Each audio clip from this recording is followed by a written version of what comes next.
This is a story about the nature of gold, and about what it does to people, and about the curses that it holds. And this is a story about a ring and about a dragon guarding a hoard of gold. And this is one of the Norse stories that inspired Tolkien to write The Lord of the Rings.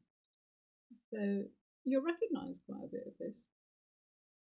It begins, as stories do, a long, long time ago, in the days when the gods could still travel over Bifrost, the Rainbow Bridge, and walk among Middle-earth.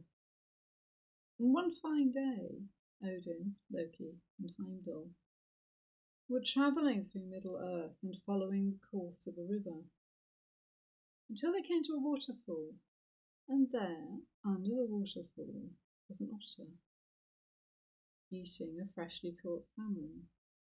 Now Loki, ever quick on the uptake, took a stone and threw it at the otter. It killed the otter instantly. So Loki, by his cunning, gained not just a salmon, but also an otter. So the three gods carried on with their journey until they found a farmhouse, and there they asked, as of course was their right under the rules of hospitality, for refuge for that night. And they said, "We do not come empty-handed. We have with us a fine otter and a salmon." Now the farmer was really a magician, and when he saw the otter he wept and said, "That is my son. The otter is his shape-shifting form. You have killed my son, and for that I demand payment." And the magician called for his two remaining sons, Fafnir and Regan, and quickly they bound the three gods, leaving them forced to negotiate a price for their lives. And the price that they were made to agree on was this: that the otter would be skinned and that his whole fur would be covered with gold. So Loki, the cunning, Loki of the silver tongue, was dispatched to find enough gold to cover the whole of the otter fur. So Loki approached Androvi, a dwarf that Loki knew had a hoard of gold hidden underground. For that, of course, is where gold always seeks to be. And Androvi agreed, he had no choice, to give Loki all his gold. But Androvi tried to hold back one ring. And of course Loki, being a cunning person himself, noticed this and demanded the ring of Androvi. And Androvi said, "This ring is cursed. Whoever possesses it will suffer great loss." But Loki's only concern was to save the lives of Odin and Heimdall. So he took the ring from Androvi, and it was there as part of the hoard when Loki handed all the gold over to Odin. So when Odin gave the gold to the magician, he tried to hold back the ring, for it seemed to stick to people. But when the otter's fur was covered with gold, one whisker was left exposed. And the magician said, "If so much as one whisker is not covered, the deal is void." And so Odin had to hand over the cursed ring to cover the one whisker. With that, Odin, Loki and Heimdall walk out of the farmhouse, and they walk out of our story, leaving the magician and his sons, Fafnir and Regan. sons soon fell to arguing with their father,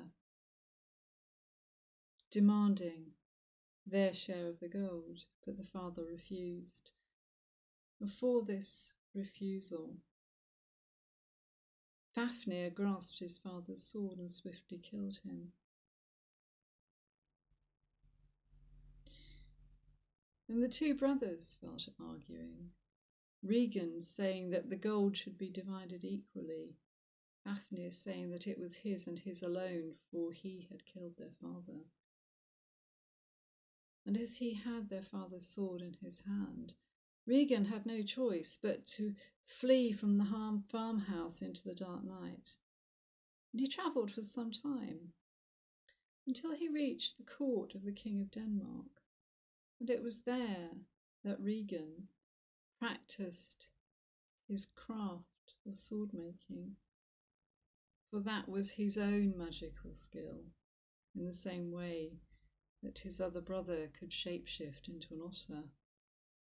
And for many years, Regan worked at the court of the King of Denmark, making fine swords, for which he gained great renown, and he became foster father to a warrior named Sigurd. But while Regan was living at the court of the King of Denmark, Fafnir took the gold and went to a heath. And there he buried the gold, so it returned back to the earth. And Fafnir, by laying on the gold, was transformed into a dragon, for such is the nature of gold. And Fafnir did nothing but guard his hoard. Now news of the dragon on the glittering heath reached the court of the King of Denmark and reached the ears of Regan. And so he spoke to his foster son Sigurd and said, I think we should steal back the gold that my brother took from me. So Regan forged a sword, the like of which had never been seen before, and that sword was named Wrath. And together, Regan and Sigurd travelled to the glittering heath, and they watched Fafnir and learned that every day the dragon took the same path down to the river to drink. So Sigurd dug a trench in which he hid himself. And when Fafnir went down to the river to drink, Sigurd simply used the sword of Wrath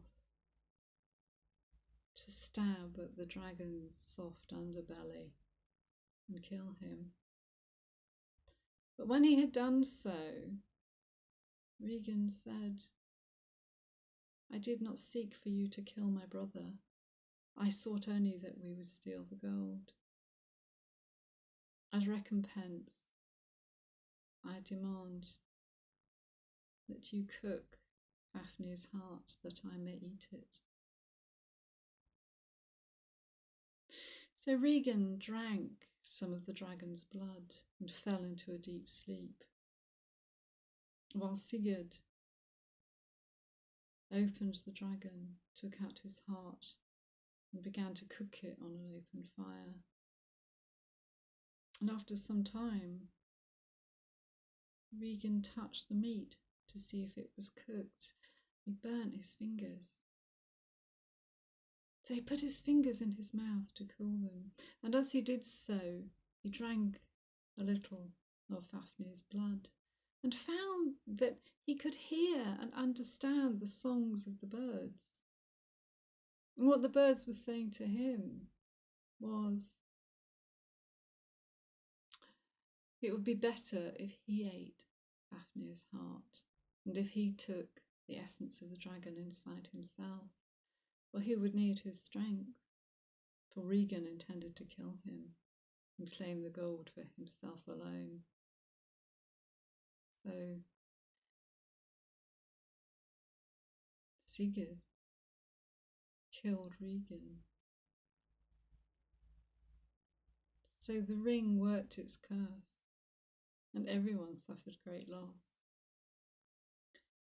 But as to what happened to the gold, what happened to Sigurd, it's another story for another day and another teller.